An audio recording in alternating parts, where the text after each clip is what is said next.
ఇంత ముందు మనం మాట్లాడండి. ఇప్పుడు ఐశ్వర్య గారు చేసుకున్నారు, ఐడియా ఉందా? కుంభ వివాహం. ఆవిడ కుంభ వివాహం చేసుకున్న తర్వాతనే ఆవిడ మ్యారేజ్ సెట్ చేసుకున్నారు. ఇప్పటి వరకు కూడా మనం చెప్పొచ్చు క్లారిటీగా ఉంటున్నారని. ఓకే. అవునమ్మా, ఇంతవరకు నేను చెప్తున్నాను, ఎవరు చేయించారు కుంభ వివాహాలు. ఓకే. అంటే ఏంటి కుంభ వివాహం అంటే ముందుగానే అంటే దేంతో అయినా వివాహం చేసి తర్వాత పెళ్లి చేస్తారు. ఓకే. శ్రీమన్నారాయణకి, అది కూడా భగవంతునికి, శ్రీమన్నారాయణకు వివాహం ఒక అమ్మాయితోని కళ్యాణం చేపించి అప్పుడు మేము అమ్మాయికి వివాహం సెట్ చేస్తాము. ఓకే. ఒకవేళ మాకు అంటే ఇవి ఇప్పుడు మా దగ్గర రిజిస్ట్రేషన్ చేసుకున్న వాళ్ళకే చేస్తాను కదా, ఎవరైనా జ్యోతిషం చూయించుకున్నా కూడా ఈ అమ్మాయికి ఇంకా మ్యారేజ్ అవ్వట్లేదు ఏమైందన్నా కూడా మేము కుంభ వివాహం చేపించి, అంటే రావి చెట్టుకు వేప చెట్టు కలిపి పెళ్లి చేయాలి. ఓకే. ఓకే. అప్పుడు చేసి సో ఐశ్వర్య గారికి ఆ దోషం ఉండింది. ఓకే. ఆవిడకి చిన్న వయసు ఆమె చేసుకున్నా కూడా ఇంతవరకు ఏదో మనం టీవీలలో చూస్తున్నాం కానీ ఇంత క్లారిటీ లేదు. అది విడిపోయారు ఏదో చెప్తున్నారు కానీ నిజానికి కుంభ వివాహం చేసుకున్న వాళ్ళు ఎవరు విడిపోరు. అదే అబ్బాయిలకైతే కదిలి వివాహం అని ఉంటుంది. కదిలి వివాహం అంటే అరటి చెట్టు అమ్మ. అరటి చెట్టుతోటి ఈ అబ్బాయికి వివాహం చేపించి అరటి చెట్టుని తీసేపిస్తాం, కట్ చేపించి, అంటే ఒక దోషం వెళ్ళిపోయింది నీకు అని చెప్పేసి అప్పుడు చూస్తే అబ్బాయికి 100% సెట్ అవుతుంది, ఇంకా విడిపోడు.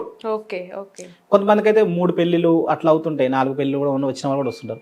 ఎందుకు మాకు ఇలా అవుతున్నాయి అంటే ముందుగా నువ్వు ఈ వివాహం చేయించుకున్నావు అనుకోండి, అలాంటివి జరగవు వాళ్ళ లైఫ్ లో. సరే ఒకటమ్మా, భర్త భార్య గొడవరాని వాళ్ళు ఉండరు, కానీ విడిపోనంతో ఉండదు. రైట్. యాక్చువల్లీ ఈ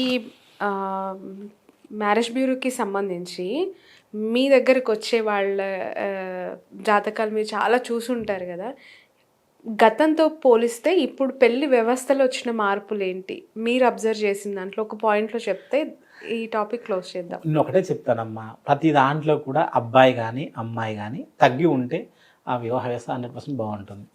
అంటే ఒకటమ్మా, ఇప్పుడు నువ్వు బయట హీరో కావచ్చు, ఇంట్లో మాత్రం పిల్లిలానే ఉండాలి.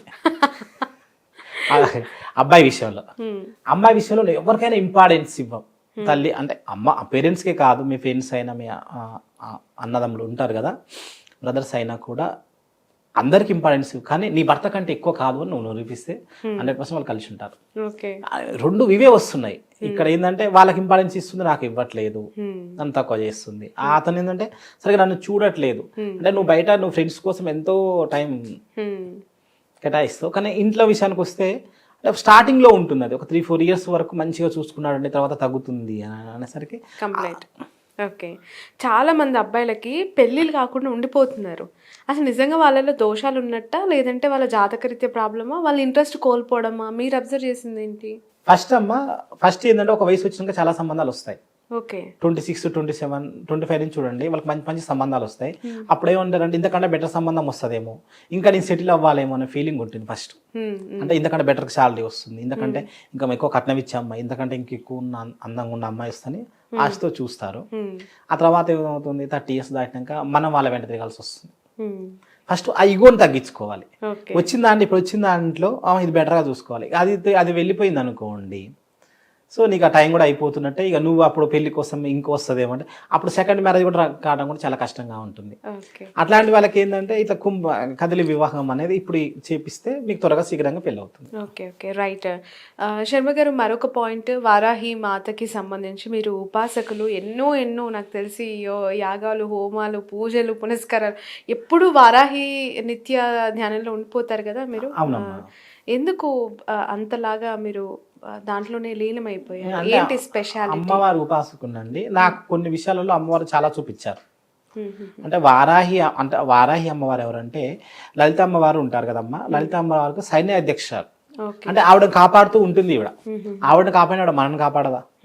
అంటే ఆవిడ హోమాలు కానీ పూజలు కానీ, నేను ఎప్పుడు కూడా నిత్యం కూడా ఏంటంటే అమావాస్య కానీ పౌర్ణమి కానీ, రేపు మంగళవారం, రేపు కూడా నేను పూజ చేపిస్తున్నాను. ఎక్కడి నుంచి, వేరే ఊరు నుంచి వస్తున్నారు. అంటే నిత్యం కూడా మీకు కూడా తెలుసు కదండి, మీ వరంగల్లో జరిగిన విషయం, మన ఇద్దరం అక్కడే కలుసుకున్నాం కదా. అంటే నిన్న జూలైలో అమ్మవారి హోమాలు నిర్వర్తించానండి. అంటే ఈ 9 days అమ్మవారి నవరాత్రుల్లో వచ్చిన వాళ్ళు 100% రిజల్ట్ చెప్పారండి. అంటే అది నాది కాదు, అమ్మవారిని వాళ్ళు పూర్తిగా నమ్మారు. అమ్మవారు చూపించింది వాళ్ళకు. అంటే ఒక ఇల్లు కట్టుకోవాలన్నా, ఒక ఇల్లు అమ్ముడు పోవాలన్నా, ఒక ప్లాట్ అమ్ముడు పోవాలన్నా, కోర్టు సమస్యల నుంచి బయటపడాలన్నా, నాకు ఈ విధంగా నాకు అప్పులైన పంతులు గారు, అసలు నేను బయటికి వస్తానా, అంటే సూసైడ్ దాకా వెళ్ళిన వాళ్ళు కూడా అమ్మవారు ఏదో ఒక రిజల్ట్ చూపిస్తారు మీకు 100% అండి. ఇది ఓకే. ఒక్కరు కాదు, నేను మీకు తెలుసు కదా, చాలా మందికి నేను అమ్మవారి హోమాలు చేపించాను, వాళ్ళ పేరు మీద పూజలు. అంటే కొంతమంది విదేశాల్లో ఉంటారు, అక్కడ ఇల్లు కొనుక్కొని అక్కడ అమ్ముడు పోక వాళ్ళ పేరు మీద నేను నిత్యం చేపిస్తూనే ఉంటాను. లైవ్లో నేను వాట్సాప్ కాల్స్ ఇట్లా ఉంటాయి కదా, లైవ్లో వాళ్ళు పూజ చేసుకుంటారు, నేను హోమం చేపిస్తుంటే అక్కడ ఉండి కూడా వాళ్ళు పూజ చేసుకుంటూ ఉంటారు. అట్లా ఉన్న వాళ్ళు కూడా చాలా విధాలలో అమ్మవారు చాలా విధాలు చాలా మందిని కాపాడింది. చాలా పవర్ఫుల్ అమ్మవారు, నేను ఇంతవరకు చూడలేదు కూడా. అంటే ఈ అమ్మవారి టెంపుల్ మెయిన్గా కాశీలో ఉంటుంది. ఇప్పుడు చిన్న చిన్న గుళ్ళు అక్కడక్కడ ఏర్పడుతున్నాయి. ఒకటమ్మ, మీరు ఎక్కడున్నా కూడా అమ్మవారి నామం తలుచుకున్నా చాలు, మన దగ్గరికి రావాల్సిన వాళ్ళు ఇలాంటి కఠిన సమస్య ఉన్నా కూడా మేము బయటపడాలి అని అనుకుంటే మాత్రం వారాహి అమ్మవారి పూజ, మీరు పూజలో కూర్చుంటే యాక్చువల్గా 2 తెలుగు రాష్ట్రాలకి పవన్ కళ్యాణ్ చాతుర్మాస దీక్ష అప్పుడే గుర్తొస్తుంది. ఎందుకంటే చాలా సడన్ గా ఆయన ఎప్పుడు ఆంజనేయ స్వామి భక్తులు. యాక్చువల్గా పవన్ కళ్యాణ్ గారు కొండగట్టుకు వెళ్తూ ఉంటారు, బట్టలు కూడా అలాంటివి ఆరెంజ్ చేసి మనం క్లాత్స్ చూస్తూ ఉంటాం. వారాహికి సంబంధించి మొన్న పొలిటికల్ కెరియర్ ఆయన చూసుకుని ప్రతి సందర్భంలో దీక్ష తీసుకున్నారు ఆయన. ఎందుకు ఇంత స్పెషల్ గా తను చూసారు అనేది క్వశ్చన్ మార్క్ యాక్చువల్లీ బయట ఉన్న వాళ్ళకి. అంత ముందు నుంచే చేపిస్తున్నామండి మేము.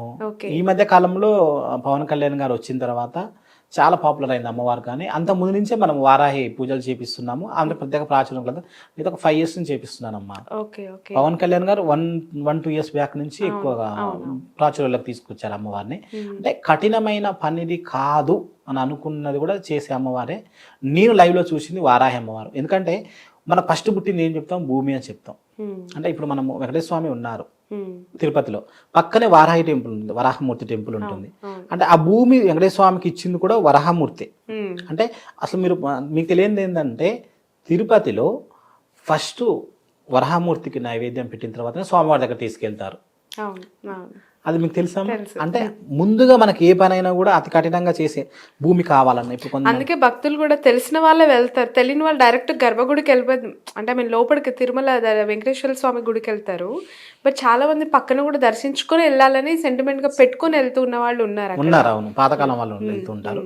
అంటే ఇలా భూమి గొడవలు ఉన్నా కూడా ఇలాంటి ఇట్లా వివాదాలు, అంటే ఈ వివాదాల నుంచి బయటపడాలి అనుకున్న వాళ్ళకు కూడా ఆ స్వామివారిని దర్శించుకుంటే కూడా, ఆ నామాన్ని తలుచుకున్నా కూడా మీరు కొన్ని రోజులు ఇట్లా అనుకోండి చాలు. మీరు అంటే నాకు ఈ పని అవుతే నేను ఇక్కడికి వస్తానమ్మా, మీకు ఈ హోమం చెప్పిస్తాను అట్లా అనుకున్నా చాలు.